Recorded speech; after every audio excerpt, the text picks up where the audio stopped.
Hello, Namaste. Welcome back to our English class.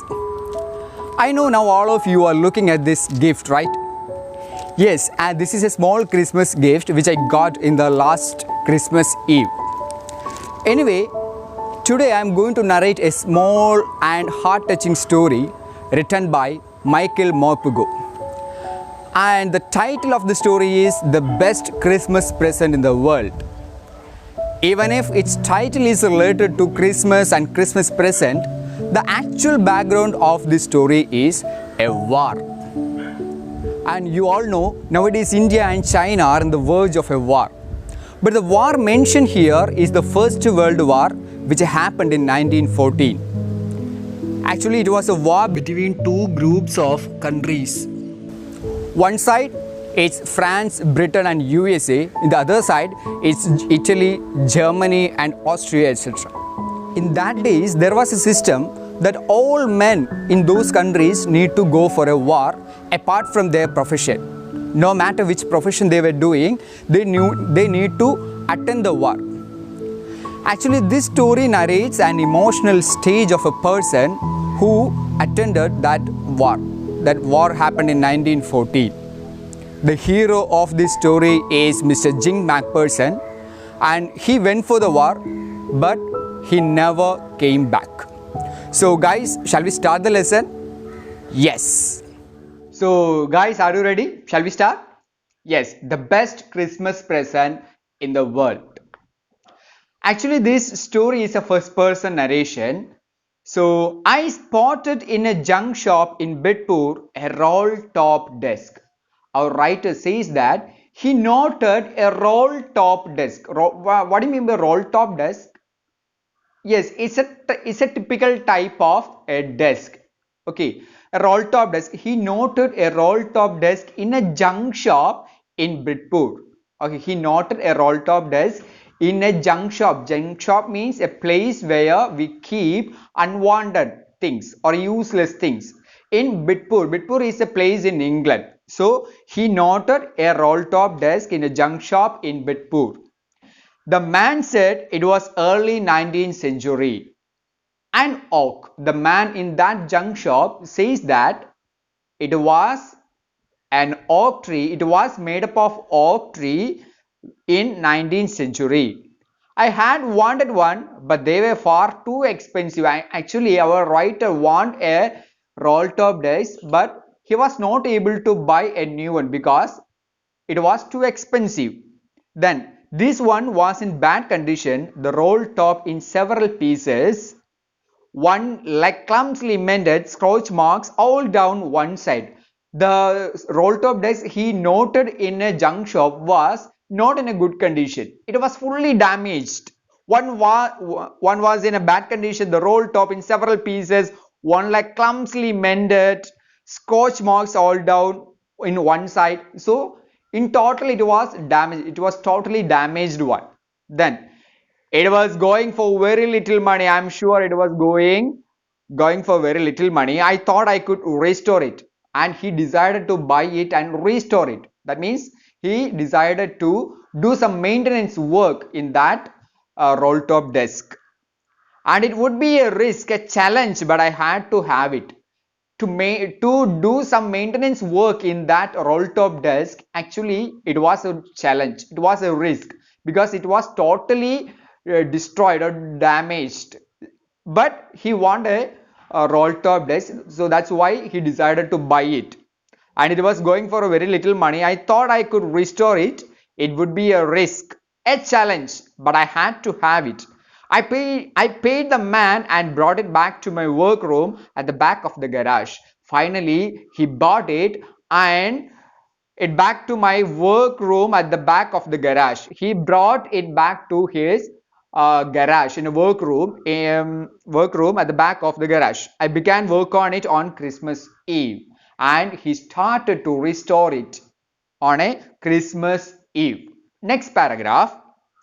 I removed the roll top completely and pulled out the drawers. And at first he removed its top portions, and he pulled out the drawers in that roll top desk.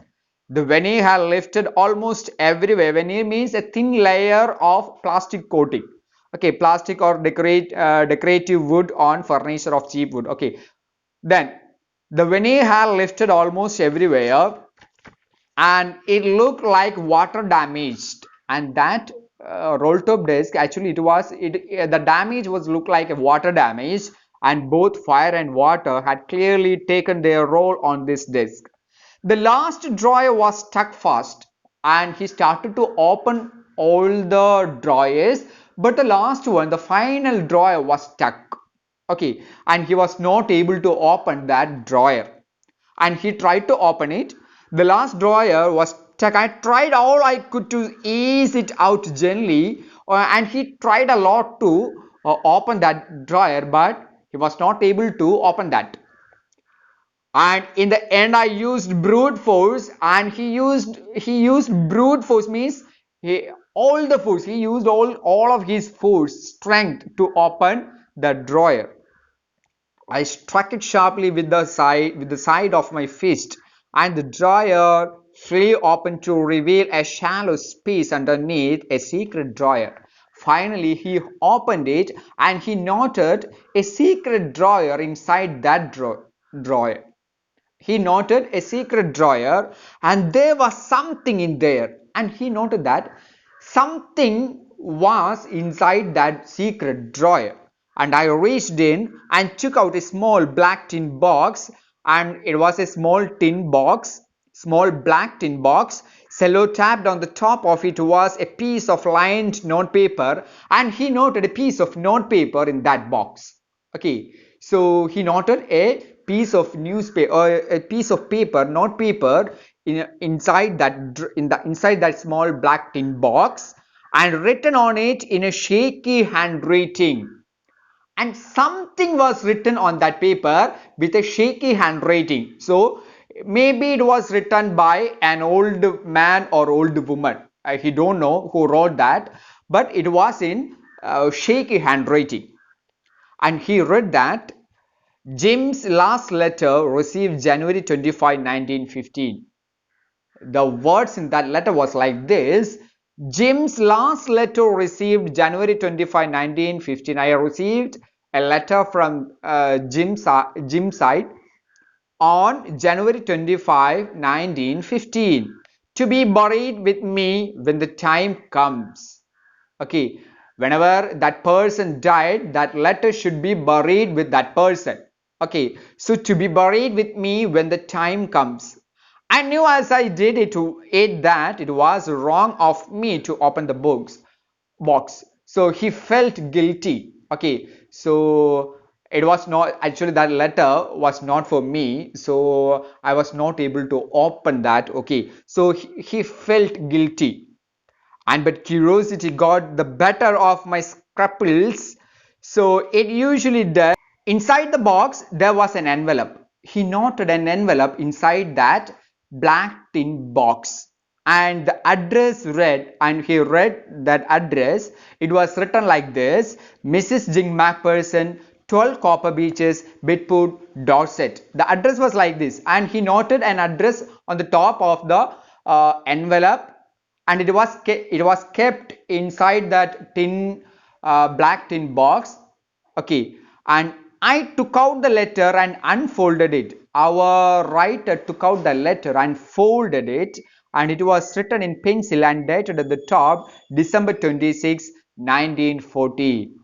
And the top of the envelope, the date was mentioned. It is December 26, 1940. So guys, why did she keep that letter inside that box, inside that secret drawer? And who wrote that letter? All these are your doubt, right? So guys, this is the first part of this story, the best Christmas present in the world. So we will discuss the remaining parts in the next class. So thank you guys. See you in the next class.